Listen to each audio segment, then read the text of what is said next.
राजस्थान एक ऐसी जगह है जिसके हर हिस्से में कोई ना कोई कहानी या राज दफन है। और आज की कहानी भी राजस्थान के एक ऐसे ही रहस्यमय किले की है जिसकी कहानी कहां से शुरू होती है और कहां खत्म होती है किसी को नहीं पता। आज की कहानी है भानगढ़ की, जिसको लेकर तमाम किस्से और कहानियां हैं।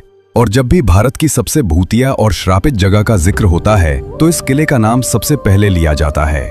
दिल्ली से लगभग 235 किलोमीटर दूर राजस्थान के अलवर जिले में तीन तरफ से अरावली की पहाड़ियों के बीच में एक किला बना हुआ है जिसका नाम है भानगढ़।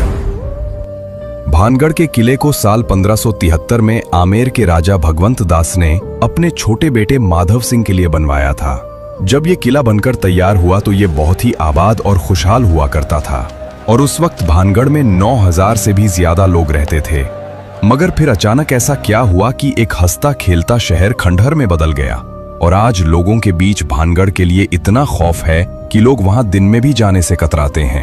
बकायदा भारतीय पुरातत्व विभाग, जो कि इसके रखरखाव का काम करती है, भारतीय पुरातत्व विभाग एक बोर्ड पर यह साफ लिखवाया है कि सूरज निकलने से पहले और सूरज डूबने के बाद किसी भी इंसान का इस किले में जाना सख्त मना है। यानी कि आप दिन के उजाले में भानगढ़ के किले में जा सकते हैं, पर अंधेरा होने से पहले ही आपको वहां से बाहर आना होगा।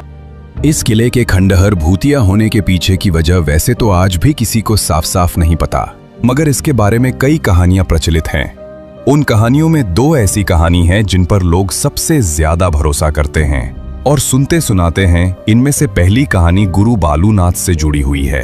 कहते हैं कि जब आमेर के राजा भगवंत दास भानगढ़ के किले को बनवा रहे थे तो वहीं कुछ दूरी पर गुरु बालूनाथ नामक एक तपस्वी रहते थे।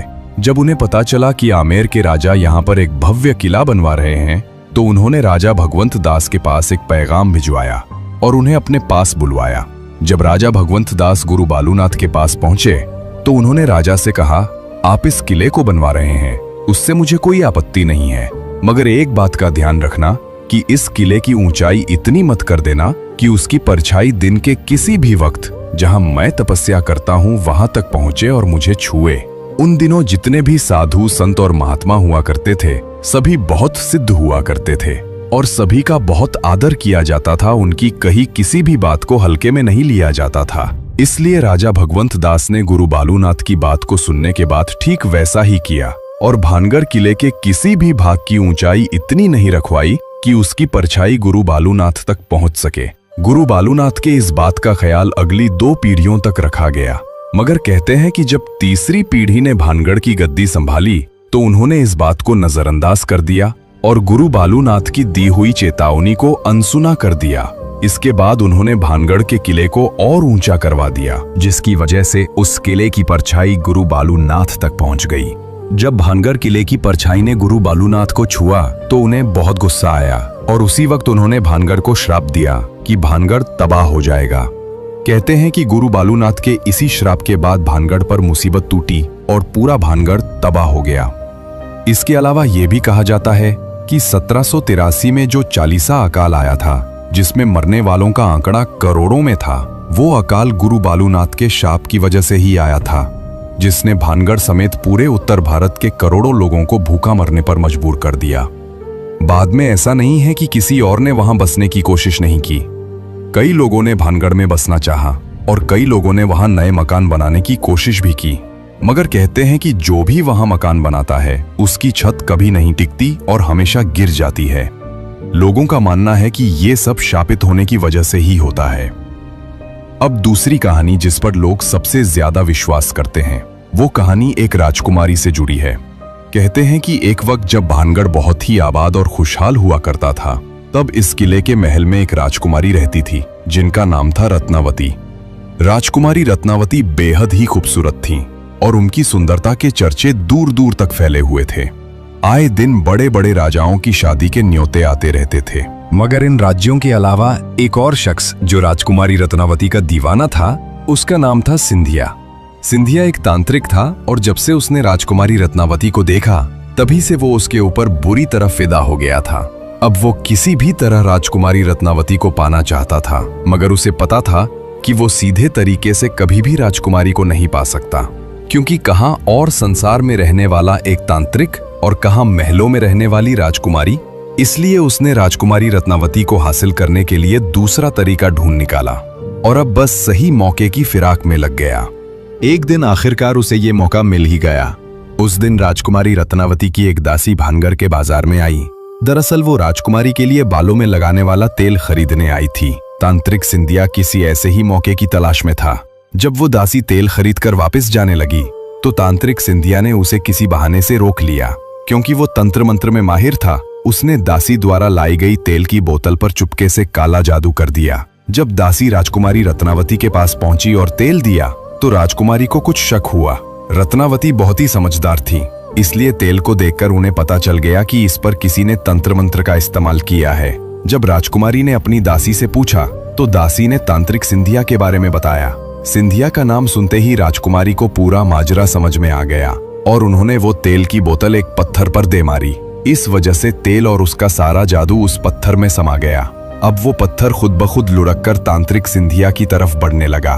तांत्रिक ने देखा कि एक बड़ा पत्थर तेजी से उसकी तरफ बढ़ रहा है तो उसे सारी बात समझने में देर नहीं लगी। मगर इससे पहले कि वो कुछ करता, पत्थर उसकी छाती पर चढ़ गया। चूंकि वो पत्थर बहुत बड़ा था, अब तांत्रिक का जिंदा बच पाना नामुमकिन था। मरते मरते उसने एक श्राप दिया और कहा कि कुंवारी रत्नावती सहित भानगढ़ के सभी लोग मारे जाएंगे और उनकी आत्माएं ताउम्र भानगढ़ के किले में भटकती रहेंगी। तांत्रिक सिंधिया मर गया, पर कहते हैं कि उसके मरने के कुछ समय बाद भानगढ़ और उसके पास के एक और राज्य अजबगढ़ के बीच बहुत भयंकर युद्ध हुआ, जिसमें पूरा भानगढ़ तबाह हो गया। इस लड़ाई में अजबगढ़ की सेना पूरे भानगढ़ में कत्लेआम मचा गई, जिसमें रानी रत्नावती सहित कई लोग मारे गए।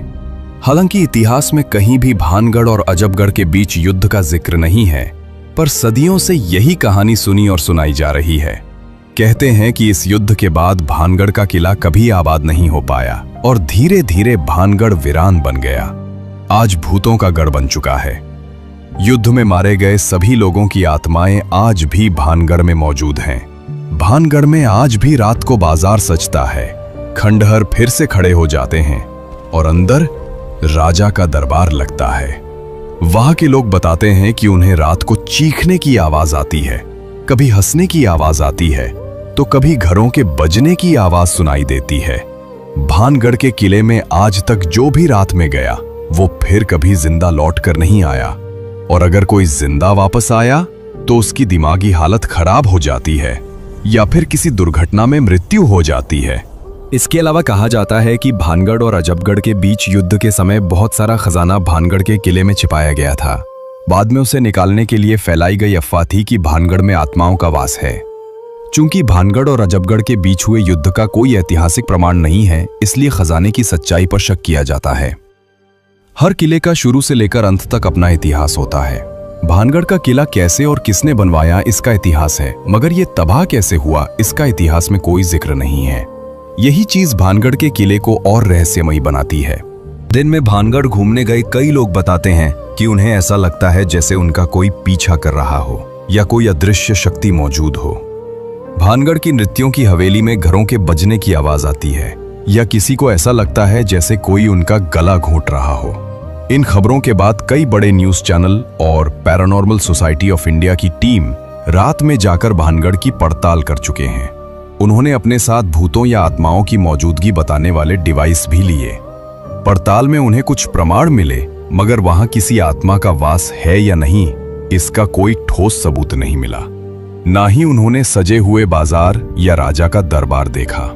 लोग भानगढ़ के बारे में जो कुछ भी सुनते या पढ़ते हैं, उसी की वजह से वहां कोई अदृश्य शक्ति मौजूद होने का भ्रम होता है। भारत सरकार की तरफ से रात में किले में एंट्री बैन करने की वजह से भी भूत प्रेत वाली बातें हवा में फैल गईं। वहीं दूसरी तरफ लोग आज भी इन किस्सों और कहानियों को सच मानते हैं और उनके अनुसार भानगढ़ के किले में आज भी भूत और आत्माएं मौजूद हैं। कुल मिलाकर आज भी किसी को नहीं पता कि 300 साल पहले भानगढ़ में ऐसा क्या हुआ कि वो वीरान और खंडर बन गया और पूरे भारत की सबसे डरावनी और भूतिया जगह बन गया।